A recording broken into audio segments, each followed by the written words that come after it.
And tonight we have with us Mayor April Capone-Allman.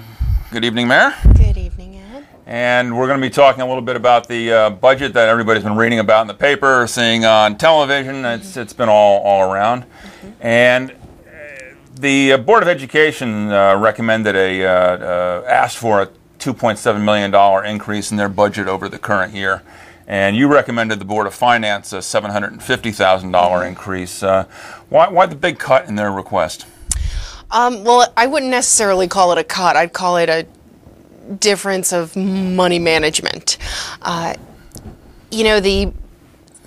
reason for that, and there were several reasons. Part of my campaign promises were to cut waste in government spending, and that's both the town side and the Board of Education side. That's very important, and we know that there's waste there. We saw it in the old high school at 200 Tyler Street, and that was something that was in the Board of Education budget that was clearly a waste. Now, whose fault it was, who did it, who should have said, that's irrelevant as far as I'm concerned. That is clear proof that there is waste in the budget. And we have to work very hard to make sure that we are balancing our students' needs with the ability of our taxpayers to pay. That's very important.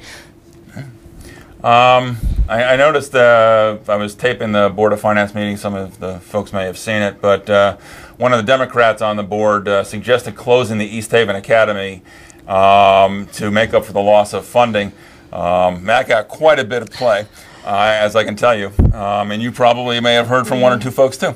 Do you agree with that way to make up funding loss? Everyone, Republican, Democrat, Independent, everyone has a right to their opinion. And this person was voicing his opinion, and I appreciate that and I respect that. However, we will not be closing the academy. Okay. I mean, that's just, we will not, there's really not a whole lot more to say about that.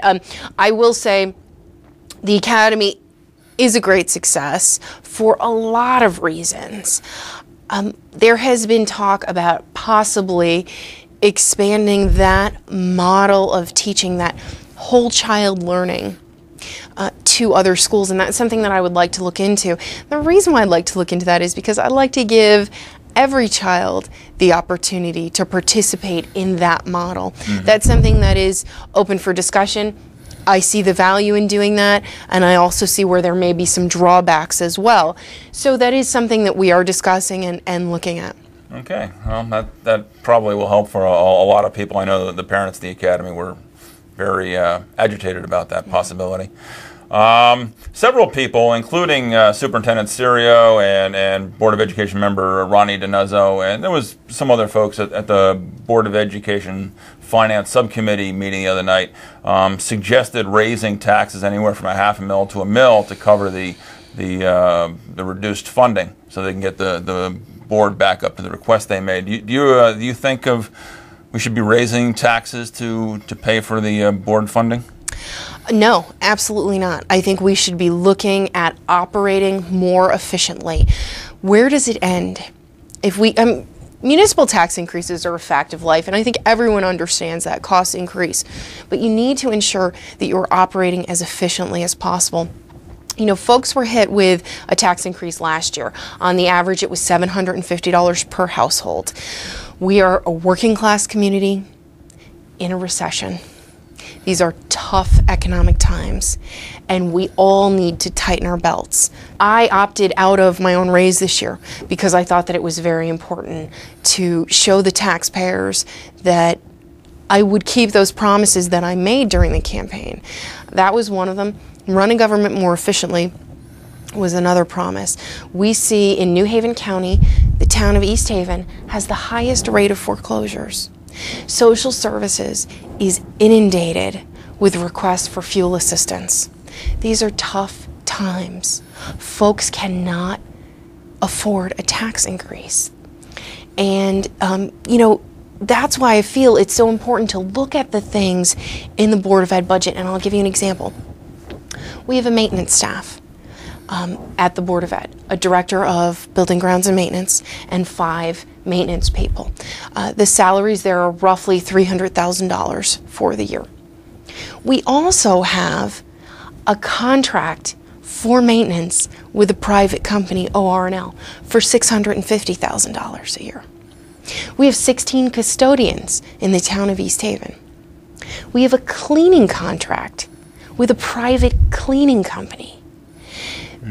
Those are some of my concerns. It seems like a duplication of services. It is a duplication of services. Taxpayers can't afford that. Why are we doing this? And those were some of the questions that I had for the superintendent. That's what we talk about when we talk about efficiency. Efficiency in education certainly does not mean cutting teachers or cutting athletics or cutting the arts. Those are not cuts that I am in favor of. On the contrary, I have recommended that we finally institute those 2 new foreign language teachers at the middle school. We have nearly half of our middle school students who are not receiving a foreign language. This is in spite of the fact that the Board of Education received a $2 million budget increase last year. With $2 million, they still couldn't get those teachers at the middle school. Obviously, money is not the issue. It's money management that's really the concern.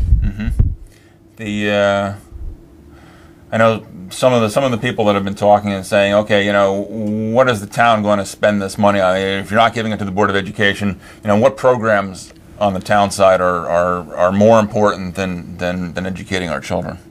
Oh, no, it's not, and I'm glad that you asked that because this brings up a very good point. It's not money that we have that we don't want to spend on education. On the contrary, it's money that we do not have. This is money that would need to come directly from the taxpayers' pockets. It is money that we do not have.